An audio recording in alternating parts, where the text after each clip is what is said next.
On a fait plein de pays impensables. Je crois qu'on a traversé à peu près 70 pays. C'est en 1980, Jacob et Pierre-Édouard. Pierre-Édouard tenait à avoir Catherine, ma sœur et moi, en chœur. Et donc on a enregistré sur l'album qui a le titre Soleil.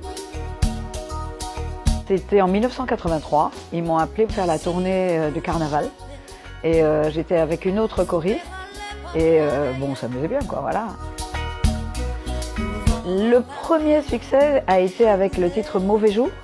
C'était en 1985 et on a fait la tournée donc aux Antilles des grandes vacances, quoi. Nous avions joué au Carbet et je chantais cette chanson. J'ai eu la plus grosse surprise de ma vie. Les gens ont hurlé la chanson du début jusqu'à la fin. J'avais l'impression de flotter 10 cm au-dessus du sol. C'était un moment extraordinaire. 1985, la première fois en Afrique, c'était en Côte d'Ivoire. Le tout premier concert était à l'Hôtel Ivoire. C'était un concert un peu pour les officiels, voilà. Et ensuite, nous avons fait des stades et c'est la première fois que Kassav s'est retrouvé à Bouaké avec 25 000 personnes dans un stade. C'était la première fois que ça nous arrivait et ça fait un choc. Il y avait un directeur artistique, je ne m'en rappelle plus son nom, qui m'avait dit « Ouais, Kassav n'est pas connu en Afrique, c'est la musique congolaise qui est au top. » On était parti en dilettante en disant « Bon, on va faire la promo, quoi. » Voilà. Et en fait, on a été extrêmement surpris du succès, de l'impact qu'avait Kassav. Ça nous a fait plaisir, quoi. Je crois que quand on travaille et qu'on essaye justement de créer un style et que ça finit par réellement prendre, je crois que c'est la plus belle récompense qu'on puisse avoir. Mais ça ne nous a pas donné la grosse tête. Pourquoi? Parce qu'on est plusieurs dans le groupe. On était plusieurs à être devant. Quand on est devant, les autres sont derrière. Et quand les autres sont devant, ben on est derrière. Donc on a appris un petit peu l'humilité. Et ça nous faisait plaisir de gagner de plus en plus en notoriété. Mais ça ne nous changeait pas. C'était le 30e anniversaire, il y a 10 ans, très exactement. C'est assez impressionnant.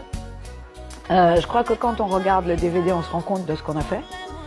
Quand on y est, on est un peu frustré parce que bon, il faut gérer la taille de la scène, il faut gérer le timing, on a toutes les angoisses du monde parce que bon, il y a quand même entre 60 et 70 000 personnes en face et qu'on espère que ces gens-là repartent heureux.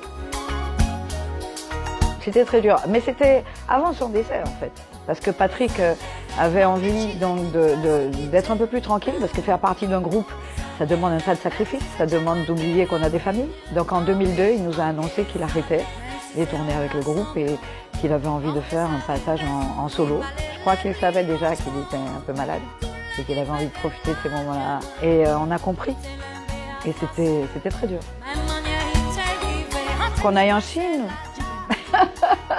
Parce qu'en Chine, il y a un tas de gens. Sinon, le Japon, Tahiti, Nouvelle-Calédonie, un tas d'endroits, l'Amérique du Nord, l'Amérique du Sud, on a fait plein de pays impensables, quoi. Mais bon, voilà. Je crois qu'on a traversé à peu près 70 pays.